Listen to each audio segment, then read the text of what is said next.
रामपुर नाम के गांव में एक कंजूस सेठ रहता था। वह हर चीज में कंजूसी करता। वह बाहर जितना कंजूस था, घर पर भी उतनी ही कंजूसी करता। एक दिन उसकी पत्नी ने चावल की 2 बोरियां मंगवाई और यह बात सेठ को पता चली। अरे भाग्यवान, यह 2 बोरी किस लिए? अरे कुछ ना कहिए जी, जब से शादी हुई है आपने मेरे मायके वाले को भी खाने पर नहीं बुलाया, इसीलिए मैंने उन सबको अगले शनिवार को खाने पर बुलाया है। यह सुन तो सेठ की आंखें गोल गोल घूमने लगती है। अरे पूरा खानदान और इतने सारे लोग, इतना खाना और इतने सारे पैसे खर्च होंगे? नहीं नहीं।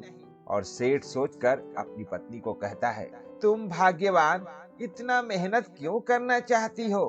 एक काम करो, यह एक चावल की बोरी ही तुम अपने मायके ले जाओ और 1 महीना रहकर वापिस आ जाओ। यह बात सुन पत्नी को भी ठीक लगता है कि अगर इतने सारे लोग अगर एक ही दिन में खाने को आएंगे तो काम भी बहुत बढ़ जाएगा।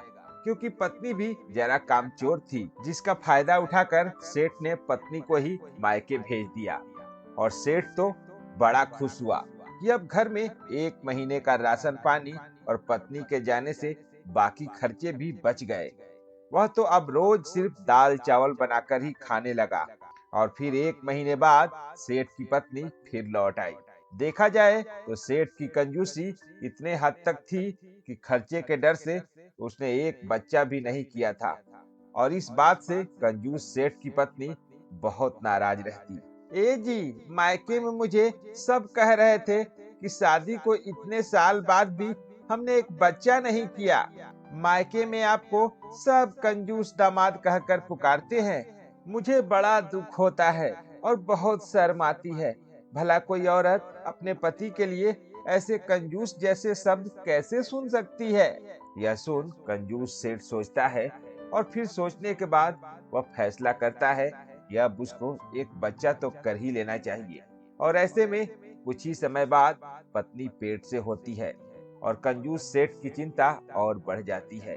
अगर बेटा हुआ तो ठीक है, लेकिन अगर बेटी हुई तो बेटी के शादी का खर्चा, उसके लालन पालन का खर्चा, बड़ी होने पर उसकी शादी के साथ दहेज भी देना होगा। और उसमें तो कंजूस सेठ की सारी जमा पूंजी नष्ट हो जाएगी। यह सोचते हुए कंजूस सेठ रोज भगवान के आगे सर झुकाता है ताकि उसको एक बेटा ही पैदा हो। और फिर कुछ समय बाद उसको एक बेटा ही पैदा होता है। वह बहुत खुश होता है और अपनी पत्नी से कहता है, क्यों सेठानी जी, अब तो आपको मायके जाने में कोई शर्मिंदगी होगी नहीं और तुम्हारे पति को कोई कंजूस नहीं कह पाएगा।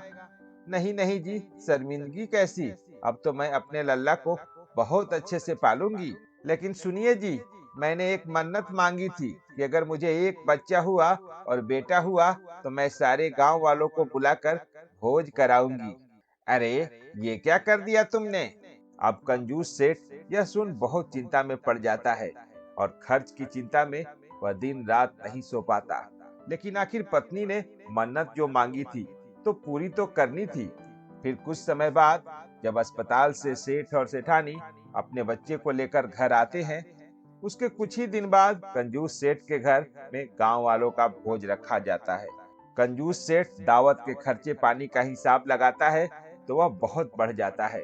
इसीलिए वह एक उपाय निकालता है। लेकिन गांव वाले भी कंजूस सेठ को अच्छे से जानते थे कि इसने दावत तो रखी है, लेकिन सबको चालाक रहना होगा। वह अपना खर्चा बचाने के लिए कुछ भी उपाय लगा सकता है। ऐसे में वह दिन आ ही जाता है जब गांव के सभी लोग सेठ की दावत में शामिल होते हैं। सब अपनी अपनी जगह दावत के इंतजार में बैठ जाते हैं।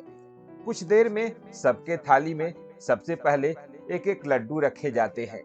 वह गांव वाले और खाने के इंतजार में वह लड्डू थाली में ऐसे ही छोड़ देते हैं। सोचते हैं और खाना परोसा जाएगा तब खाना शुरू करेंगे। लेकिन ऐसा तो होने से रहा। थोड़ी देर में वहां सेठ आता है। अरे देख क्या रहे हैं, यह आपको खाना है। लेकिन और खाना आए तब तक इस लड्डू को खाने का एक खेल शुरू करते हैं। सब एक दूसरे के सामने देखते हैं और सोचते हैं, खेल, यह भला कैसा खेल है? और सेठ कहता है, कि इस लड्डू को आपको बिना हाथ मुड़े अपने मुंह में डालना है और एक लड्डू खाने पर आपको 10 रुपए मिलेंगे। और सबको यह अजीब लगता है, लेकिन उनमें से एक समझदार आदमी होता है। वह समझ जाता है कि ऐसा कर वह गांव वालों को लड्डू ना खाने देगा और ऐसे यह खत्म करने से पहले ना और खाना आएगा, क्योंकि इस कंजूस ने और खाना बनाया ही नहीं होगा। फिर वह गांव वाले को इशारा कर देता है कि हाथ मुड़ने की जरूरत नहीं, पर हम यह लड्डू एक दूसरे को खिला देंगे। ऐसे हम लड्डू भी खा पाएंगे और पैसा भी मिलेंगे। और धीरे धीरे सब गांव वाले ऐसा ही करते हैं। वह एक दूसरे को बिना हाथ मुड़े ही लड्डू खिलाने लगते हैं। तो कोई 10 लड्डू खाता है तो कोई 20। ऐसे करके सेठ तो देखकर दंग रह जाता है। यह क्या, मैंने तो खर्चा बचाने की कोशिश में अपना ही और नुकसान करा लिया। और फिर सब खाने के बाद अब सेठ से लड्डू के बदले पैसे मांगते हैं। तो सेठ को किसी को 100 तो किसी को 200 देने होते हैं, जो साधारण खाने के दावत से भी ज्यादा महंगा पड़ता है।